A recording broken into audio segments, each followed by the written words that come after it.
Bien-aimés dans le Seigneur, bonjour. Nous sommes vendredi 12 janvier 2021 et par la grâce de Dieu, nous sommes encore en vie et nous sommes ensemble pour le partage de sa parole.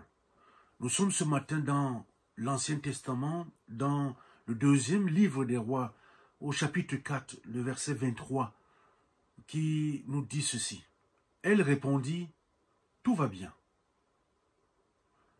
Bien-aimés dans le Seigneur, la réponse que nous venons de présenter est peut-être la plus belle déclaration de foi que nous puissions trouver dans les Saintes Écritures.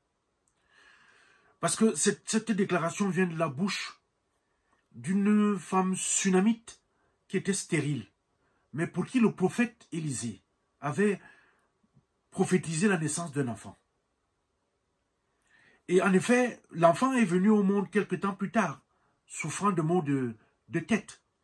Et il était mort dans les bras de sa mère. Et quand son mari lui a demandé, mais pourquoi son désir, pourquoi tu te précipites d'aller voir le prophète? Elle lui a donc fait cette déclaration, tout va bien. Son enfant était mort, il était étendu sur un lit. Mais au lieu d'avoir le cœur en morceaux, au lieu de considérer ce que ses yeux et ses sens pouvaient constater, au lieu de sombrer dans le désespoir et la panique, qu'est-ce qu'elle a fait? Elle a affirmé sa foi. Et j'essaie d'imaginer qu'elle pensait que Dieu pouvait renverser la situation, quel que soit le degré, n'est-ce pas, de drame qu'elle vivait, qu'elle pouvait le faire à travers son serviteur Élisée.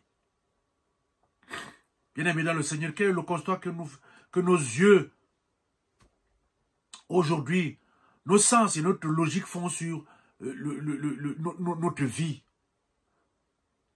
Cette réalité que nous vivons nous pousse-t-elle à dire que tout va mal?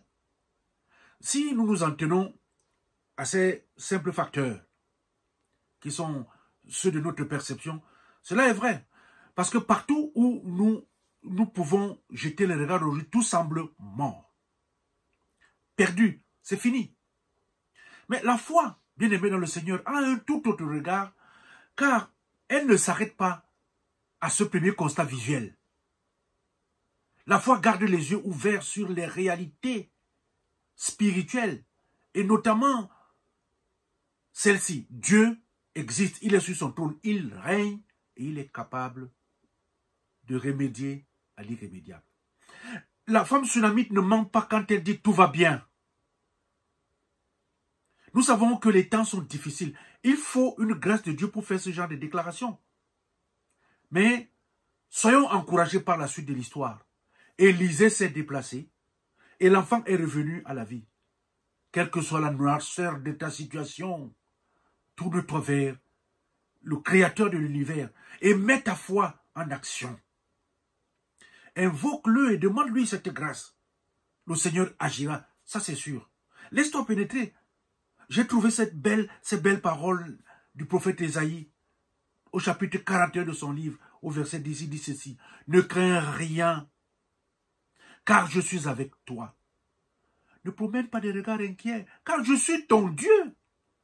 Je te fortifie, je viens à ton secours, je te soutiens de ma droite triomphante. Chers frères et sœurs dans le Seigneur, ce matin, la femme sunamite a dit tout va bien, malgré sa situation catastrophique d'un enfant mort entre les bras. Et puis elle est allée voir le prophète Élisée, et les choses ont changé.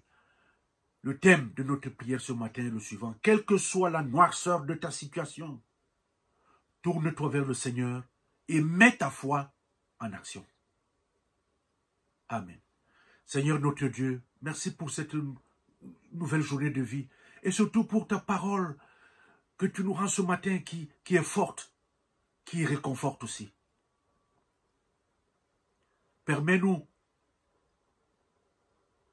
d'être disposés dans nos cœurs à venir vers toi pour chaque situation que nous avons, quelle qu'elle soit, afin que toi, tu la changes en bien pour nous. Nous t'avons prié au nom de Jésus. Amen.